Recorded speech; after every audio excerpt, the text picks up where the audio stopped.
অ্যান্টার্কটিকার বরফ গলনের হার এখন আর্কটিক অঞ্চলের মতো দ্রুত হচ্ছে, যা ভবিষ্যতে বৈশ্বিক সমুদ্রপৃষ্ঠের উচ্চতা বৃদ্ধিতে ভয়াবহ প্রভাব ফেলতে পারে বলে সতর্ক করেছেন ডেনমার্কের একদল বিজ্ঞানী। ড্যানিশ মেটিওরোলজিক্যাল ইনস্টিটিউটের জলবায়ুবিদ রুথ মোট্রাম জানিয়েছেন, এতদিন অ্যান্টার্কটিকাকে তুলনামূলকভাবে স্থিতিশীল ধরা হলেও এখন সেই ধারণা ভেঙে পড়েছে। তার মতে দক্ষিণ মেরুতেও বরফ দ্রুত গলছে, তাপমাত্রা বাড়ছে এবং হিমবাহের নিচে জমা গলিত পানি বরফকে সমুদ্রের দিকে ঠেলে দিচ্ছে, যা অত্যন্ত উদ্বেগজনক পরিবর্তন। সম্প্রতি নেচার জিওসায়েন্স পত্রিকায় প্রকাশিত এক গবেষণায় বিজ্ঞানীরা এই পরিবর্তনকে গ্রিনলাইজেশন বলে উল্লেখ করেছেন।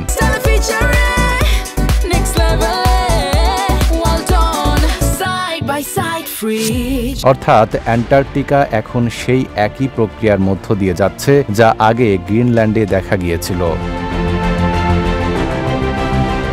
গবেষকদের মতে এই প্রবণতা অব্যাহত থাকলে উত্তর ইউরোপ সহ বিশ্বের উপকূলীয় অঞ্চলগুলো মারাত্মকভাবে বিপদের মুখে পড়বে। ডিএমআই সতর্ক করেছে, অ্যান্টার্কটিকার সব বরফ গলে গেলে বৈশ্বিক সমুদ্রপৃষ্ঠের উচ্চতা 50 মিটারেরও বেশি বেড়ে যেতে পারে। নাইম আরাবি, ঢাকা পোস্ট।